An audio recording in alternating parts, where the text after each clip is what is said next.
로봇 시장에 대한 그리고 국내 과정과 관련된 기업들, 반도체까지도 일어날 수 있는 진심인 시장이다. 그래서 관련주로는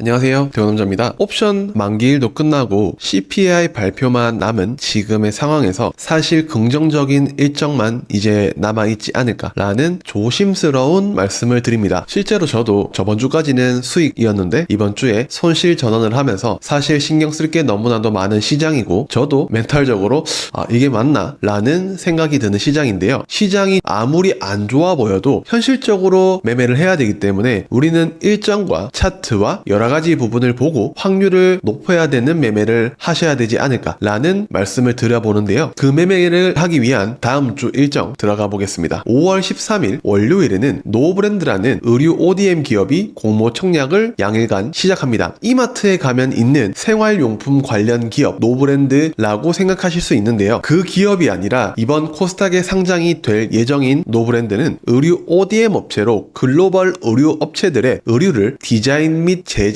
수출하는 업체입니다. 그렇기 때문에 특히 수익성이 다른 기업 대비해서 조금 높다라는 특징이 있습니다. 그리고 포인트는 북미 의류 수입 시장에 대한 성장성이 동사의 주요 타겟 시장이기 때문에 큰 시장이 매출에 직접적인 관련을 준다는 부분이 아닐까라는 생각을 해보는데요. 공모로 조달받은 금액은 생산 인프라 확충에 사용된다고 하기 때문에 생각보다 시장에는 기대감이 없을 것으로 예상이 되기 때문에 그래서 개인적으로 이 부분에서 뭔가 괜찮은 결과가 나오지 않을까라는 생각을 해보는데요. 삼성증권에서 5월 13일과 14일 양일간 진행이 되며 공모 밴드는 8,700원에서 11,000원 선이기 때문에 한번 공모를 해보시는 것도 괜찮은 선택이라 생각이 들 것 같습니다. 다음 일정으로는 리튬 매장량이 엄청나게 많은 글로벌 지역 중에 하나인 칠레 관련해서 리튬과 관련된 민간 합동 조사단 파견이 이날 예정되어 있습니다. 칠레가 개발 사업권 일부를 나눠주기로 결정을 하면서 2차전지 배터리의 핵심 광물인 리튬의 군침을 흘리는 기업들이 많은데요. 특히 글로벌 배터리 기술력 분야에서 탑인 한국 지역 기업들이 가장 많은 관심을 가지고 있는 이유는 탈중국화에 대한 부분이 아닐까라는 생각이 듭니다. 실제로 칠레의 사업 조사단으로 동행하는 상장 기업으로는 대표적으로 포스코홀딩스와 LX 인터내셔널 등이 동행할 예정이며 현재 이 지역에는 우리가 알고 있는 글로벌 리튬 기업인 칠레의 SQM, 미국의 엘버말 두 곳뿐인데 여기에서 한국 기업들이 성과를 낸다면 당장의 2차전지 관련 업황은 좋지는 않지만 우리가 투자의 관점으로 업황이 좋아진다면 이 부분은 꽤 긍정적으로 작용할 수 있는 가능성이 있기 때문에 중요한 일정이라고 생각이 듭니다. 그래서 관련 기업으로는 우선 참가 기업인 포스코홀딩스, LX 인터내셔널, 효성중공업 그리고 리튬 관련 테마주인 금양, 미래나노텍 정도는 체크해보시면 어떨까 싶습니다. 그리고 5월 14일 화요일로 넘어가 보면 마이크로소프트의 CEO 서밋 행사가 있습니다. 미국 현지 시각으로 5월 14일 마이크로소프트의 핵심 경영진들이 참가하는 우리 회사의 미래는 어디로 가는지에 대한 중요한 방향성이 논의될 행사 중 하나입니다. AI 시대가 도래한 상황에서 애플을 제치고 1위를 차지했다는 의미가 있으며 IT 시장 내에 주도권을 찾은 마이크로소프트가 국내 삼성, LG, SK의 수장들을 불러 모은 행사인 만큼 마이크로소프트의 AI 서비스, 그 다음에 보안 관련 코파일럿 for Security 그리고 이 AI 서비스를 삼성, LG 가전에 접목시키기 위한 방향성을 가지고 있는 마이크로소프트의 추가적인 매출 및 성장성까지 감안한다면 우리는 충분히 마이크로소프트로부터 파생되는 관련 기업들에 대한 관심도가 필요하다고 생각합니다. 마지막으로 마이크로소프트가 자체 AI 칩인 마이야 100을 만들겠다고 선언한 바 있는 상황이기 때문에 이 부분이 삼성전자와 SK하이닉스와 같은 기업 총수들과 어떤 방향성을 가지게 될지 그리고 추가적으로 SK텔레콤의 AI 서비스 ADAC과 마이크로소프트의 거대 언어 모델 이 부분이 더해진다면 우리는 기대해볼 만한 대목이 아닐까라는 생각이 듭니다. 그래서 관련주로 참가 기업인 삼성전자, SK하이닉스, SK텔레콤 그리고 AI 관련주로 최근에 많이 급등했던 폴라리스 폴라리스 오피스는 한번 참고만 해보시고 이것을 지표로 브리지텍이라든지 한글과 컴퓨터 그리고 반도체 관련 기업인 이수페타시스 그리고 언어 모델과 관련하여 플리토까지 체크해보시면 어떨까 싶습니다. 그리고 다음 일정으로는 구글 개발자 연례 회의가 이날 개최가 되는데요. 미국 현지 시각으로 5월 14일, 15일 양일간 열리는 구글 개발자 연례 회의에서는 모든 빅테크 기업들은 오픈 AI의 챗 GPT에 한 방 먹었다 라는 이야기가 실제로 여러 CEO들 입에서 간접적으로 나오는 만큼 구글도 마찬가지로 AI에 대한 부분을 본격적으로 투자를 하기 위한 시도를 하고 있는 상황입니다. 구글 CEO는 인공지능 시작은 아직 초기 단계다 라고 이야기를 하면서 구글의 가장 큰 장점인 검색, 이메일, 브라우저 등에서 인공지능을 적용하기 위한 방향성 그리고 대화형 검색 기능에 대한 부분을 이미 2016년부터 개발은 했지만 이렇다 할 성과는 보여주지 못하는 현재 구글의 상황입니다. 하지만 최근에 구글이 보여준 실적 발표를 보면 기업의 규모 대비 엄청난 성장을 보여줬고 특히 최근 삼성전자 노태문 사장과 구글 부사장의 대면으로 보아서 로봇 시장에 대한 그리고 국내 과정과 관련된 기업들 그리고 반도체까지도 일어날 수 있는 이 삼성전자 그리고 SK하이닉스에 대한 매력을 충분히 느낄 수 있다고 생각이 듭니다. 그리고 가장 중요한 포인트로는 각 빅테크 기업들이 탈 엔비디아에 대한 움직임이 가속화되고 있기 때문에 그 투자 포인트로 갈수록 우리는 삼성전자와 SK하이닉스를 꼭 체크를 해봐야 됩니다. 그 중에서 삼성전자가 온 디바이스 AI와 관련한 기기를 출시를 해서 시장의 반응을 이끌어낸 첫 기업이기도 하며 여기에는 실제 구글의 생성형 AI 모델인 제미나이 나노 1이 탑재되었기 때문에 이미 구글과 삼성전자의 관계는 꽤 깊으며 애플의 아이폰 16 출시 예정으로 인해서 생성형 AI가 관련된 발표가 있다고 하더라도 삼성전자와 구글의 관계는 지속될 가능성이 높다고 생각합니다. 그리고 더해서 이번 연례 개발자 회의에서 공개할 최신 픽셀 휴대폰인 8A의 프로모션 동영상에 대해서도 인공지능의 진심인 시장이다 라는 부분이 드러났기 때문에 우리는 구글과 관련된 최근 생성형 AI 그리고 삼성전자와 관련된 기업들을 봐야 된다고 생각합니다. 그래서 관련주로는 반도체 쪽으로는 삼성전자, 한미반도체 그리고 리노공업, AI 관련주로는 폴라리스 오피스, 한글과 컴퓨터, 브리지텍, 플리토 정도를 체크를 해볼 것 같습니다. 다음으로는 MSCI 분기 리뷰가 이날 진행이 됩니다. 한국 시간으로 15일 분기 리뷰를 통해 지수 재조정이 나오면 5월 31일 장 마감 후에 MSCI 지수에 종목이 편입이 될 예정인데요. 대표적인 후보군으로는 바이오에서 알테오젠, 변압기 쪽에서 HD 현대일렉트릭, 2차전지 전해액 쪽에서 엔캠 이렇게 세 기업이 강력한 후보군입니다. 많이 상승해버린 변압기 HD 현대일렉트릭이냐 에코프로의 상승을 떠올려지는 엔캠이냐 일정이 남은 알테오젠이냐에 많은 고민이 되실 건데 이 부분을 한번 잘 고민해 보셔서 투자 포인트로 연결을 해보셨으면 좋겠습니다. 그리고 다음 주 일정 중 중요한 두 개의 일정 중 하나라고 생각되는 미국 4월 생산자 물가지수 PPI가 저녁 9시 30분에 발표가 되는데요. 현재 금리 인하 결정에 대해 애매한 지표를 보여주는 상황에서 중요해지는 4월의 PPI 발표 많은 분들이 관심을 가지고 있을 거라고 생각이 듭니다. 생산자 물가 지수의 경우 전체 인플레이션의 대부분을 차지하고 우리가 중요하게 생각하는 지표인 소비자 물가 지수 즉 CPI에 선행되는 지표이기도 한 PPI는 실제 예상치보다 낮은 수치가 나와야 금리 인하에 대한 부분을 추가적으로 기대할 수 있기 때문에 그 부분을 한번 체크해보면 어떨까 싶습니다. 5월 15일 수요일에는 국내 시장은 휴일입니다. 하지만 이날 저녁 9시